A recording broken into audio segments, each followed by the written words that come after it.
physically and both virtually. Good morning, Tobago. Good morning, Trinidad. Good morning, the wider Caribbean. Good morning, world. I am Watson Solomon Duke, the founder and political leader of the Progressive Democratic Patriots.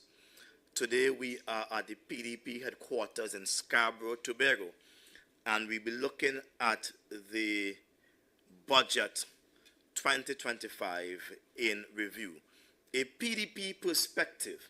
First of all, let me say, contrary to many naysayers, I like the budget. It's a good budget. The topic of the budget was very, to me, powerful. Such a topic is a topic of movies, steadfast and resolute. That's what the finance minister named the budget, steadfast and resolute. If you know anything about that political party that the finance minister represents, they are steadfast and they are resolute. I listened to the comment or the commentary of the Tobago House of Assembly yesterday, and I say it was pathetic. It was sad. And they all came out like cry babies. Let me issue a word to the TH executive led by Farley Augustine. Tobago did not vote for any cry babies. How dare you come in front of the cameras and crying, not enough money, this and that. Well, come on. You have had $7.5 billion given to you by the Trinidad government, and Tobago has seen nothing. So how dare you come and cry not enough money allocated to Tobago? We don't want to hear that from you.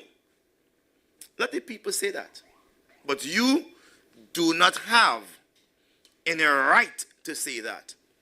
$7.5 billion is a lot of money. And all we saw was a few 10-on, 10-off jobs. Few people hired in health. But there was no real growth of the economy, of the Tobago economy. There was no development from a cultural perspective or a social perspective either for Tobagonians. So don't come to us and cry looking for sympathy. We are not buying in to that stupid fight you want to bring. Not enough money. What have you done with the $7.5 billion you've already collected? What have you done? How many of that money went to Trinidad contractors? We don't want to hear that folly. But I like the budget. Steadfast and resolute. In other words, I want to break down the budget for the common man. What the finance minister was saying on behalf of the prime minister and his cabinet. You see, we ain't changing. That's what the budget is about. We not changing. We steadfast and resolute. In other words, take that. Take that. You have to take it. We are steadfast and resolute. We're not going to blink an eye. We're going to do what we do and take it or leave it. Let me just do a commentary. Some people don't understand how that party operates, the red party operate. They operate a little bit differently. The leaders of that party, they do not change.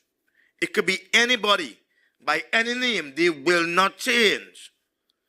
So the Honorable Dr. Keith Christopher Rowley and the Honorable Stuart Young, they are the same. It does not matter.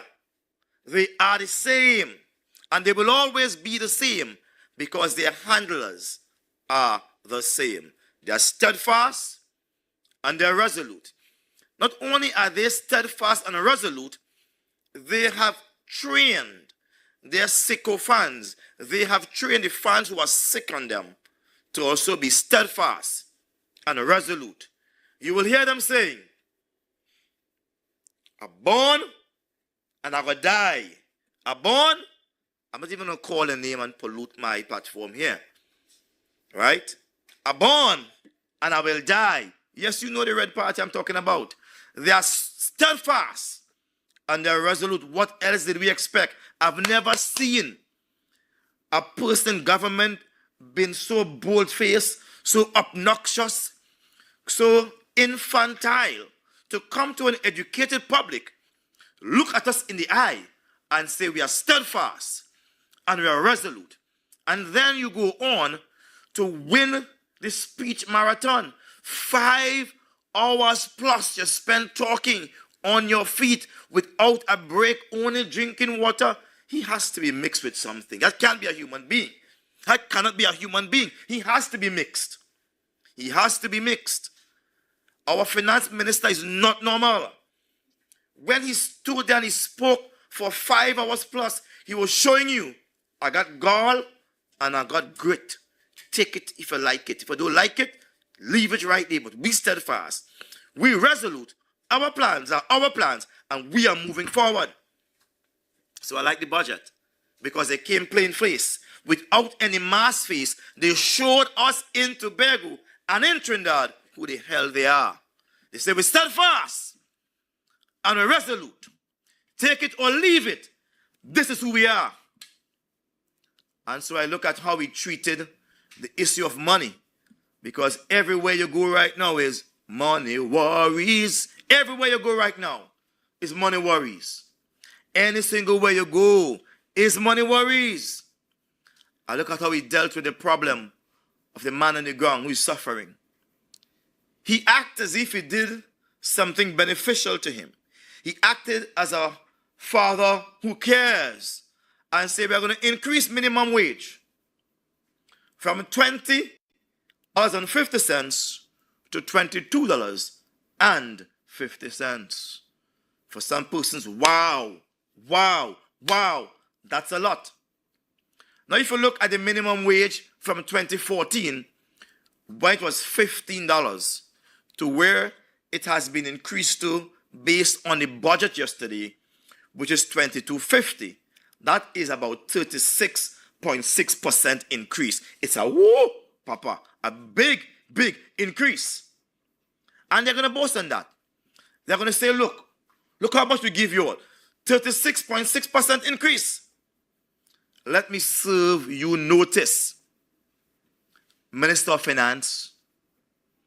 Your increase is not good enough.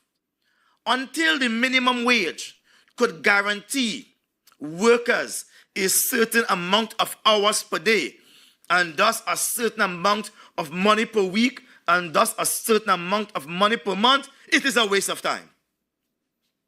I wish to repeat to the finance minister, your smoke and mirrors, I've seen through all those nonsense. You can't come to the PDP with that nonsense.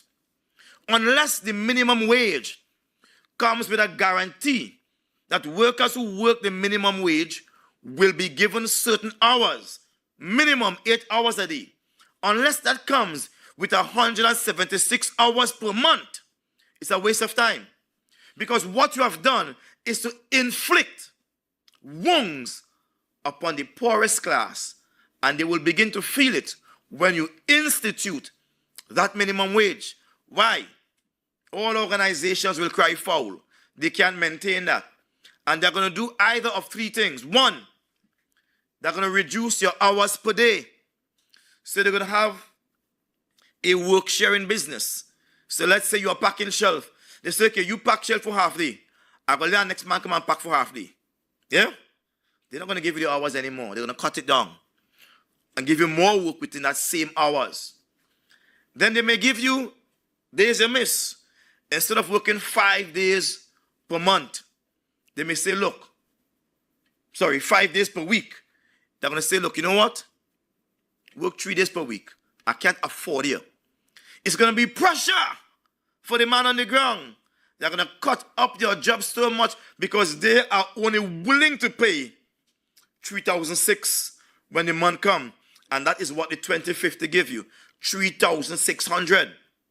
The 2250 will give you $4,000 a month.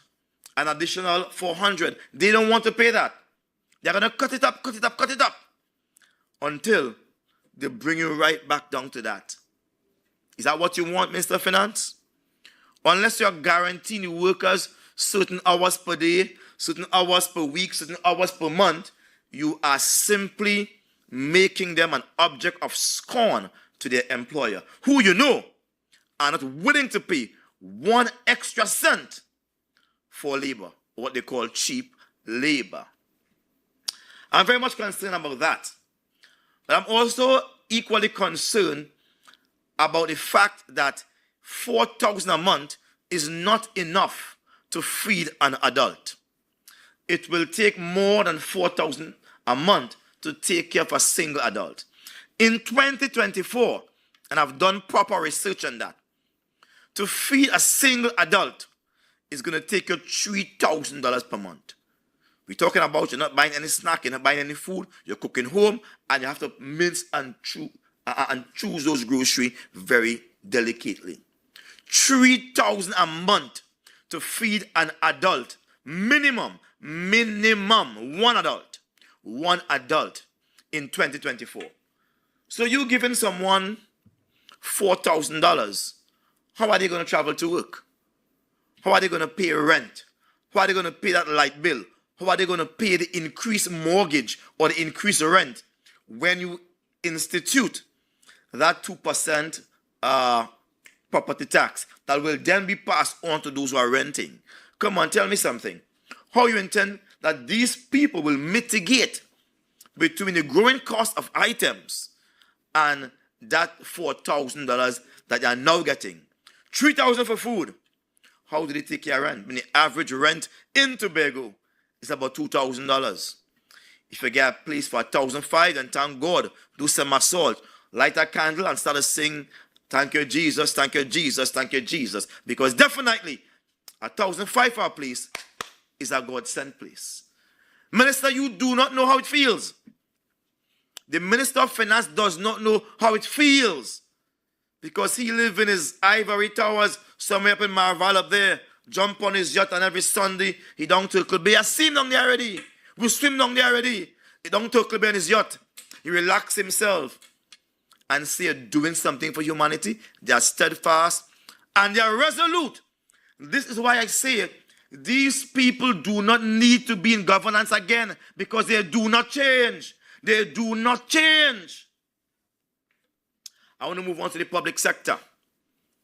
And I'm going to bring the two together just now. I dealt with the private sector. The minimum wage is for the private sector only, not the public sector. In the public sector, they are now saying to those who have signed up and accepted the ill-fated 4% for a period of 6 years, the ill-fated 4%, he's saying to them, look, you have settled? Thank you. I will now give you 5% for 2020, 2021, and 2022. I'm going to give you 5% for that 3-year period. So come and let's start negotiating one time. In total, those workers, when they sign for this new 5% here, they will get 9% increase. They will get a 9% increase from 2014 to 2022. Come on, think about that. 2014 to 2022, the government workers who accepted the 4% going to get an additional 5%, making it 9%. Mark that figure down in your mind, 9%. Keep it in your mind. Now let's look at the workers who are working in the private sector, who are working for minimum wage. They started at 15%, yeah? And they end up at some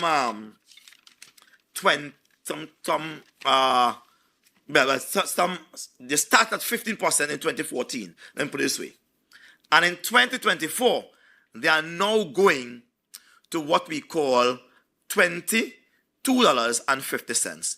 That is $36.67. I want to make sure I go back and get those figures correctly. You know, sometimes you could get a little fuzzy. In 2014, those who are working with the private sector, minimum wage was $15. In 2024, it has increased incrementally to now reach $22.50. So from $15 to $22.50 is 36.67% increase. Wow, sounds great, right? Sounds humongous. That's still under the poverty line. It's $4,000 a month. You can't live with that. Yeah? Those in the government service, between 2014 and 2022, they are going to get 9%. When you look at 36.7% compared to the 9%, it means that the gaps are closing. The gaps between those who are collecting minimum wage and those in the government service, it is closing. So the pay disparity lessens. And more, they are merging the middle class with those who are not in the middle class. And they are wiping out the middle class by ensuring the middle class progress is slow and determined, while they're bringing those at the bottom at a slow rate also, but to give them the impression you're moving fast. You understand me? It's very difficult to understand sometimes, but let me come to you again. Those who have not signed, the 4%, he's also saying to those persons, you will get nothing.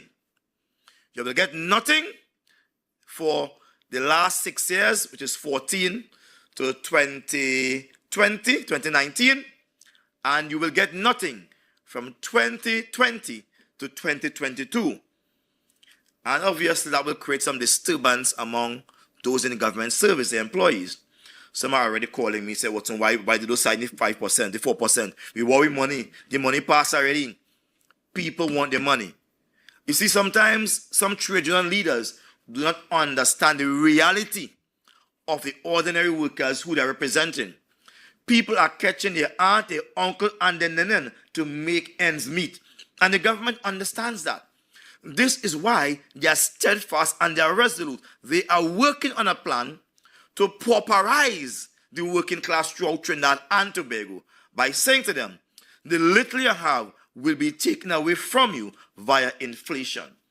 And so those trade union leaders who have not signed the 4% and who are not even up for a conversation on the 5%, they will have a difficult time.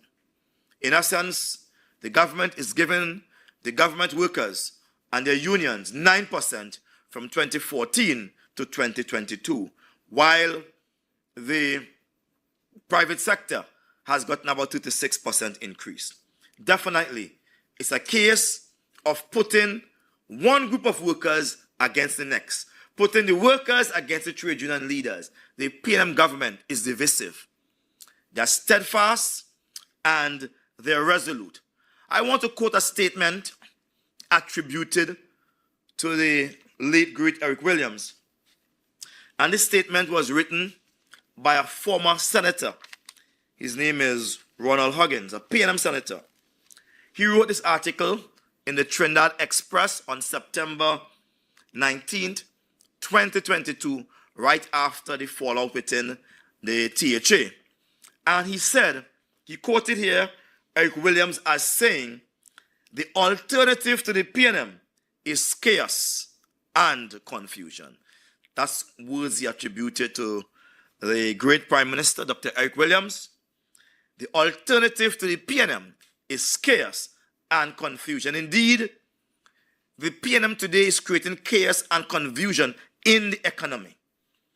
They are giving here a little, starving there a little, and wiping this place out completely, steadfast and resolute. I hope and pray that this country understands the damage that is being done currently now to homes, to ordinary homes, single mothers, single fathers, to people who have married to match their money instead of matrimony, and they're still catching their uncle, their aunt, and their nenen. I'm hoping that this country remember how the PNM made us toil. And when coming to election, they will vote accordingly. I'm not supporting any party. I'm not supporting the UNC either. I'm simply saying vote according to the figures that are in front of you. I want to move on quickly and talk a little bit about Tobago now. As I said earlier, the THA has given a very bad and poor response to the budget. Frankly, The leader of the THA doesn't understand money and doesn't understand big money. So he has to give the position over to someone who is qualified. But my good friend, my colleague, who is now the finance secretary, was off to a bad start. Here you are saying that you expected $3.9 billion from where? Come on, man. Come on. Be real. Be real. You expected $3.9 billion and you are disappointed? You could have never expected that. It is a known thing among persons who are dealing with finance.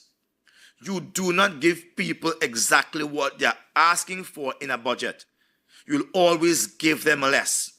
And they must take that less and do more with it. Yeah? When they have done more with that less, then you can see, well, the next time the budget comes around, I'm going to give you a little more. Contrary though, I've seen the government in Trinidad, the red government in Trinidad, they have given the THA a little more every time, a little more money. I think the estimation now is almost $2.6 billion. If my maths is correct, just rounding it off quickly, it's about $2.6 billion. And if it's about $2.6 billion, it's still a lot of money, regardless of what they may say. It's still a lot of money. But first, before they could ask for more money, I am calling upon the THA to explain to us where you did with $7.5 billion. Scarborough is still dirty. Scarborough is still a mess. Roxborough is still a mess. Most of our communities are devoid of proper drainage, proper roadway. Come on. What have you done with the money? Apart from taking the money and spending it out on things that are not necessary at this point in time, like that road you make down there. $70 million. Where does that road lead to? It takes you off the road and drop you back in Kano Bay. It takes you off of Chevron Road and drop you back in Kano Bay. Who the hell wants to go to Kano Bay? For what? Come on, tell me. $70 million. And as if they were confused, the road has a million names. This boulevard, APT James Boulevard, Palm this man that. Oh gosh, come on, man, come on. When people name a highway Claude Newell Highway, or Joe Jeffers Highway, Uriah Bus Butler Highway, come on. What do you name that road? That is a game of children. These people have put, I regret to say today, they are but children in big people clothing, trying to speak in a big voice, trying to talk like mommy and daddy. Listen to me, I'm tired of them. We must vote these people in the THA completely out. Spare no one at all. None. All of them must go. They're terrible. They simply make the PNM look good. And that's a bad thing. That's a bad thing. To make them people look good. Let me go a little further on. I sat in the chamber yesterday and I listened the finance minister speak about Tobago. And he spoke about Tobago in a way that I wonder if this is the Tobago that I know. As if Tobago was nothing, as if Tobago had no one living in it, and as if Tobago was his little serfdom, his little plaything. I want to send a message to Column Imber today and Dr. Rowley today. No other damn place. No other place. What the hell do you think it is? People living here, you know. There are people living in Tobago. People with common sense living here. And whenever you have to do anything for Tobago, make sure you come and get our blessings, get our approval. Who the hell give Rowley right to say go and build $1.2 billion airport down the road, down the airport terminal? When I say the airport terminal, it's big. It is the biggest airport terminal in the Caribbean. I'm not against it. But when I hear the maths, I say somebody's walking on their head in Parliament. Somebody has to be walking on their head. They are saying, the finance minister is saying that the current terminal allows for 1.5 million persons to pass through on a yearly basis. But that new terminal is bigger than big. Big, big, big. Big like the Red House. Big, spread out, massive. That new terminal is going to make allowance for 3,000 persons, 3 million persons. How could that possibly happen? Could somebody help me here? A small little 2x4 terminal allowing for 1 million persons to pass through. And you build a hell of a terminal costing $1.2 billion, and all the amount of people you expect to come through there on a yearly basis is 3 million. Does that make sense? Come on. We have people living here and we're doing the math. That can't make sense. So tell me, Mr. Finance Minister, who really make the money down that project down there? Who really make the money? And let me slow down a little bit. I don't want to get too excited yet. Who made the money on the airport project? Because there you renovated our cow shed down there in Piaco Airport. Yeah? You spent $39 million and you renovated the cow shed down the road. All right? Yeah. Be glad about that. Yeah, we're glad. And 1 million persons say passing through that cow shed when the year come. But then you go on and you say you're building a big fancy airport. $1.2 million. And you are telling us that that airport will now allow 3 million people to... We want more than that. You should tell us 20 million people can pass through that. That is real money you spend. And then comes the next question. When the airport done down there, where again workers from? Where again workers from? Will workers will bringing workers inside, or the Chinese will operate it until such time? What will that new terminal be named? Because we know the terminal down there, the old cow shed we have down there, or don't name it A&R Robinson International Airport. The new one up there, where you gonna name it? Where you gonna name it? Eh? KC? Is it Keith Christopher? KCR International Airport? KCR International Airport? Come on. So we have A&R International Airport on one side, and we have KCR.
With all consultation here, Tobago Hilton Hotel was a 5-star hotel.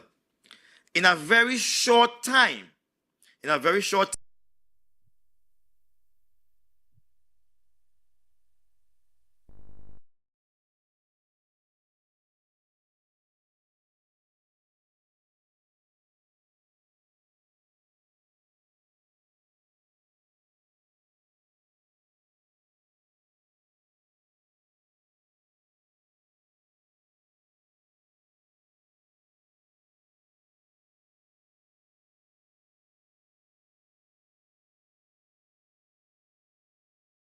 salt the people of Tobago before you sell off Tobago lands. We want to know to whom it's going to and whether or not the buyer has already been predetermined and it's just a game you're playing.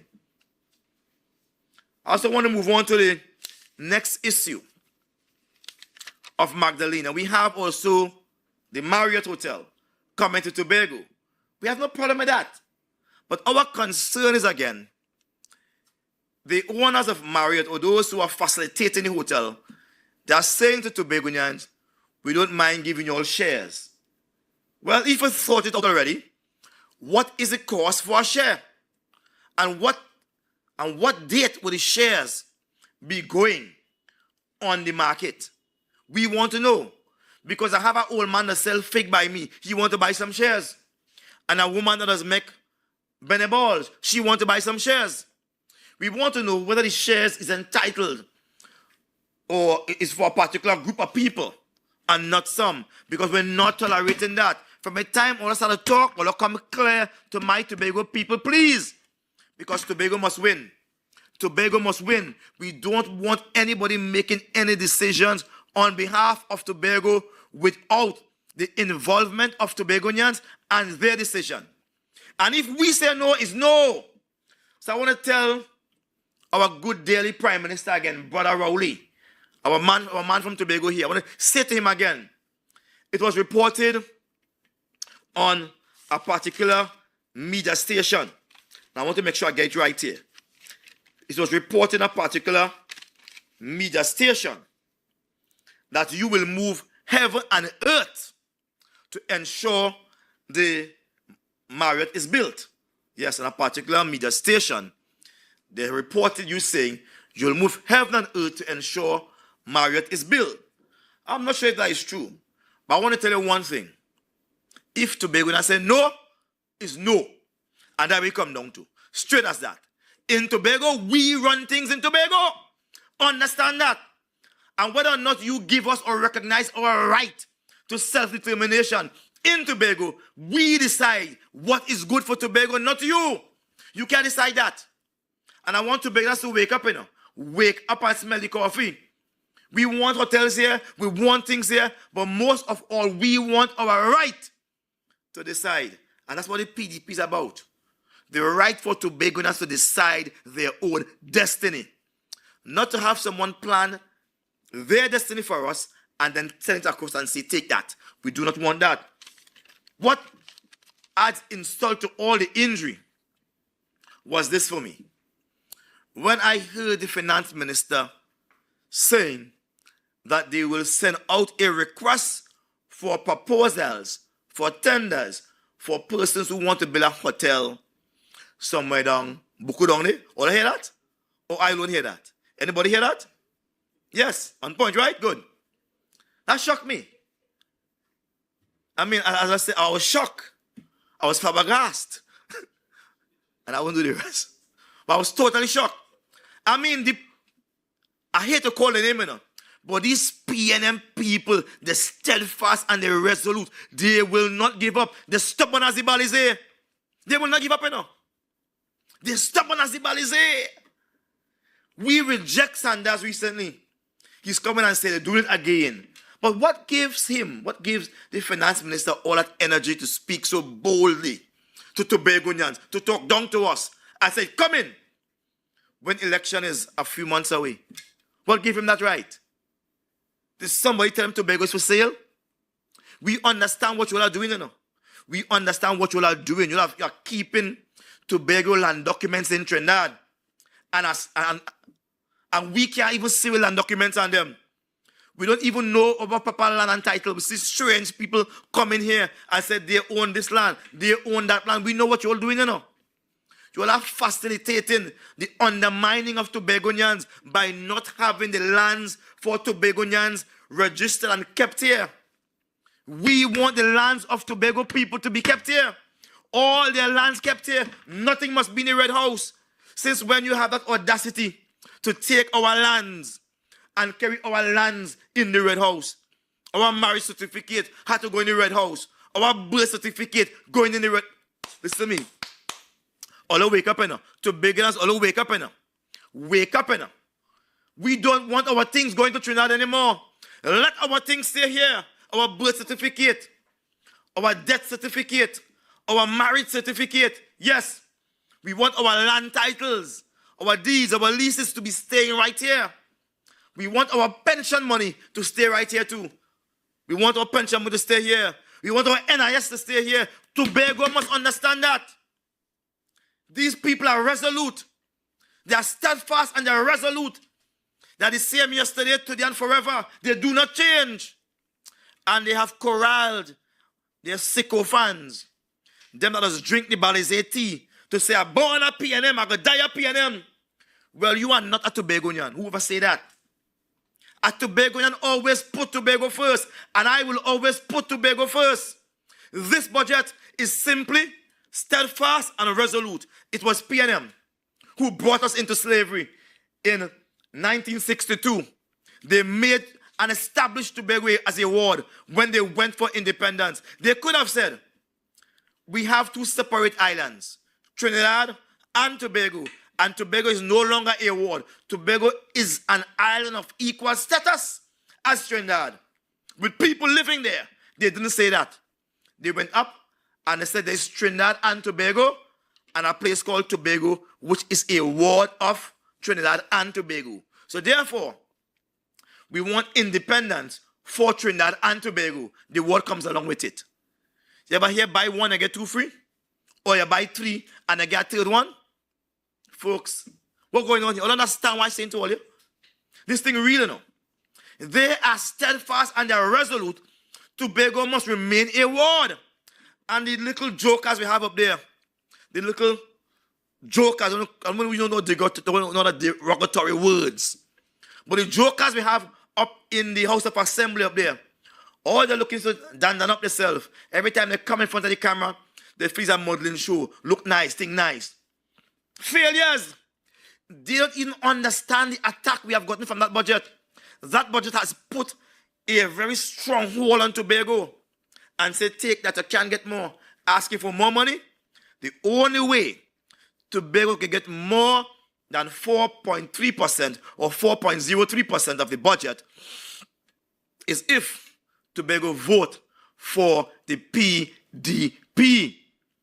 We're the only party with what it takes to give Tobago that more than 4.03%. You see, let's face it. Let's face it. Hot Charles was there. He get 4.03. That's narrow. Yeah? PNM come in. PNM in Tobago, PNM in Trinidad. 4.03%. TOP come in for a short season, 5 years. 4.03%. It doesn't matter. Governments change in Trinidad from PNM, from UNC to PNM to PP. Same 4.03%.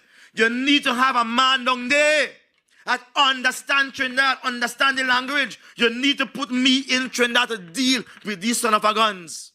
You need to put me down there to deal with them. And I tell you, they can't give me no 4.03% for my people in Tobago. They can't give me that. And my people in Tobago, they can't come and play with money either. Because under my watch, anytime I catch any assemblyman under my watch, play with money, like engaging in corruption, is jailhouse for you. We want no thief in Tobago again. There can be no thief in Tobago once I am there. It's jail, you know. If you're not satisfied with your salary, then let's fix it. But let's fix everybody's salary in Tobago too. Yeah? But don't come and tell me that you don't have enough money, so you're making a deal to go and thief when hospital don't have enough beds, don't have medication, the road have a lot of pothole needs paving, and things need to be done. You have time to thief? And all those folks that I say, well, I don't mind a thief, you know. Just give me something too. I say fire burn all the too.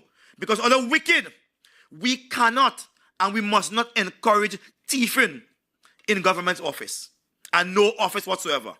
Thieving, where they give a man money and give it back, is corruption. We must not practice that. So when you put me here in Tobago East and you put me in Tobago West, the PDP there, we will secure the bag. Because we're not going to fix ourselves. We are going for Tobago. It's time Tobago understands. You can't put your trust in the people's national movement. They are steadfast and they are resolute. I thank you. Any questions?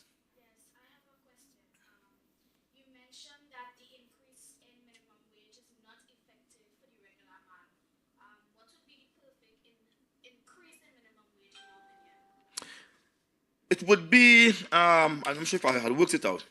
It would be something that amounts to, I think it's about $28 around there. About $28 there around there. $28, $29 would be the best minimum wage. Because it guarantees you a salary of $5,000 a month, providing you work 176 hours. But before you can increase the minimum wage to that level, you will have to first of all ensure that your private sector is robust and is beaming, is doing a lot of business. Because you cannot take the private sector's business in Tobago that's not doing well and you put that type of curse on them. You're going to force people to shut down their business and force people to lay people off. We have an economy that has been stymied for a long time. So we must first develop the private sector community, and then you can increase the wage based on their revenue generation, etc. But what they have done? They have done nothing for the private sector. More than say you give back all the interest if you're a small business, medium business, large business, this time, that time, that time. But they have done nothing for them. They have done nothing to encourage more revenue. But they have burdened them and saddled them with an increased minimum wage of 9.8%. That's wrong. It's wrong. It's evil. Any further questions? I just have one more. Yeah. Dr. Rowley stated that we are going to be faced with more economic hardships.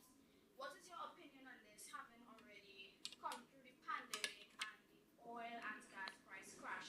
Is it fair to keep asking citizens to expect more hardships? I agree with you quite well. It is not fair. He's been unreasonable. But then again, that is who Dr. Rowley is. They are very, very steadfast and they're resolute.